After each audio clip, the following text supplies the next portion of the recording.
Hello বন্ধু, আবার চলে এসেছি আজকে সকাল সকাল একটা নতুন ব্লগ নিয়ে। আজকের ব্লগটার উদ্দেশ্য হচ্ছে জাল দিয়া ব্লগ, মাছ ধরা। তো আজকে আমাদের একটা যৌথর ভাগের পুকুর রয়েছে, সেই পুকুরটাতে জাল দেওয়া হবে। জেলেরাই আসছে জাল দেবে, জাল দিয়ে মাছ ধরবে। তো সেই জন্য আজকে সেইটাকেই আপনাদেরকে দেখাবো, কত মাছ পড়ে, কীভাবে জাল দেয়, কত মাছ ভাগে পাই। সেই জন্য ব্লগটা শুরু করছি। তো চলুন দেখানো যাক এখন জেলেরা কী করছে। এই যে মোটামুটি জাল রেডি হয়ে গেছে, সব নামছে জাল নিয়ে। কত বড় জাল দেখছেন, এতক্ষণ একটা জাল নিয়ে নামছে, সবে শুরু করছে। চলে যাচ্ছে জাল নিয়ে, মোটামুটি একজনে গিয়েছে আর দুজন রয়েছে, এরা তিনজন মিলেই পুরো পুকুরটায় জাল দেবে। অর্ধেকটার বেশি পুকুরটা ঘেরা হয়ে গেছে, আস্তে আস্তে পুরো পুকুরটাকে ঘিরে নিবে, ঘিরে নিয়ে পুকুরে জাল দেওয়া হবে। তো জাল দেওয়া আপনাদের কাদের পুকুরেতে এরকম ভাবে জাল দেওয়া হয় বা মাছ ধরা হয় একটু জানাবেন। আস্তে আস্তে জাল ছোট করে নিয়েছে, মাছ প্রচুর রয়েছে, তবে কোনো দামি মাছ নেই, আগের থেকে বলে দিচ্ছি। প্রথমেতেই তো দেখে নিয়েছেন, বেশিরভাগ রয়েছে, বেশিরভাগ পাঙাশ মাছ, লাইল্যান্টিকা, সিলভার কাপ, মৃগেল, এই সমস্ত মাছই বেশিরভাগ রয়েছে। যাই হোক, জাল ছোট করে নিয়েছে, এবার গুটিয়ে গুটিয়ে আস্তে আস্তে তুলে নেবে। পুকুরটাতে প্রচুর নোংরা পড়ে, নোংরা এত পড়ে যে ধারণার বাইরে। এত নোংরার মধ্যে ওই জন্যই কোনো মাছ হতে চায় না, বেশিরভাগ পাঙাশ মাছ আর লাইল্যান্টিকা মাছ, ও তো যে কোনো পুকুরেই হয়ে যায়। সেই জন্য যাই হোক ছোটো করে নিয়ে চলে আসছে একবারেই। এবার মাছ তোলার পালা, তুলতে আরম্ভ করবে। এই যে চলে আসছে একদম সামনেতে।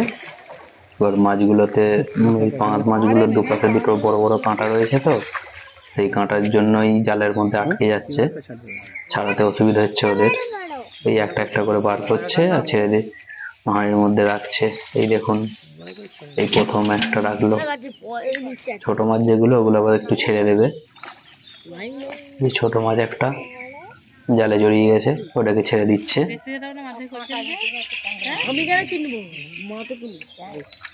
এত মাছগুলো জালের মধ্যে জড়িয়েছে যে ছাড়াতেই অসুবিধে, আর এত নোংরা রয়েছে যে পুকুরে। দু চার সাইডেতে সব পানাগুলোকে তুলে রেখে দিয়েছিল, পানাগুলো পচে গিয়ে একদম বাজে একটা গন্ধ ছাড়ছে। যাই হোক, হাঁড়ি প্রায় ভর্তি হতেই চললো। এই দেখুন, প্রচুর মাছ পড়েছে, প্রচুর। মানে যদি ওজন বলতে যাই তাহলে হয়তো 4-5 কুইন্টাল হবে। সব মাছ তো ওরা নেবে না, কিছু কিছু নেবে, ছোট মাছগুলোকে ছেড়ে দেবে। প্রত্যেকটা পাঙাশ মাছের বড় বড় কাঁটা থাকে, পাশাপাশি পাঙাশ মাছ চেনেন আপনারা। এই দেখুন, জাল ভর্তি হয়ে রয়েছে, কত মাছ তুলবে, ওরা তো নাজেহাল হয়ে যাচ্ছে।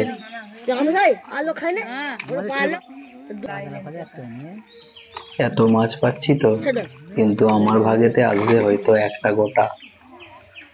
এত মাছের মধ্যে 50 কিলো মাছ যদি জালে পড়ে, আমার ভাগে 1 কিলো আসে। ভাগা হতে হতে প্রথমে হয় 5 ভাগ, 5 ভাগের মধ্যে একটা ভাগ আমাদের ভাগে আসে, আবার সেই 1 ভাগটাকে আরো 5 ভাগ হয়, সেই 5 ভাগের 1 ভাগ তখন আমাদের ভাগে আসে। মানে 50 কিলোর মধ্যে প্রথম 25 কিলো জেলেরা নিয়ে যাবে, 25 কিলো আমাদের দিয়ে যাবে। সেই 25 কিলোকে 5 ভাগ করলে 5 কিলো আমাদের আন্ডারে আসবে। এবার সেই 5 কিলো থেকে আবার একটা 5 ভাগ হবে আমার কাকাদের মধ্যে, সেই 1 কিলোটা আমার ভাগে আসবে। আমার ভাগে কতটুকু মাছ আছে সেটাও আপনাদেরকে দেখাবো, সেটা দেখতে পাবেন। এখন তো তুলছে, সেটাই এখন দেখে নিন। নোংরায় ভর্তি হয়ে রয়েছে পুকুর, জেলেরা ওই জন্য বেশি কথা শোনায়। এই দেখুন, এটা 2টো হাঁড়ির মাছ, অর্ধেকের বেশি তো ছেড়ে দিয়েছে। 2টো হাঁড়িতে এই মাছগুলো ছিল, আর 2টো হাঁড়ি এখনো ঢালা হয়নি, এই জন্য এখন চলছে ঢেলে। এই যে এবার ভাগাভাগি চলছে, একটা ভাগ জেলেদের হবে আর একটা ভাগ আমাদের দিয়ে যাবে। এই যে আমার কাকা জ্যাঠাদের মধ্যে ভাগ হবে এই মাছ। এই যে এইটা আমাদের ভাগে এসেছে, অত মাছ তত মাছ, আমাদের ভাগে এইটুকুটাই পেয়েছো, সেটাই সৌভাগ্য। এটুকুটাও জটে না, এরকম চাকা এরকম আর এরকম পাওয়া যায়। এবারে তো এইটা বড়টা পাওয়া গেছে। ঠিক আছে, তাহলে এই মাছটা নিয়ে এখন ভেজে খেয়ে নিই। টাটা।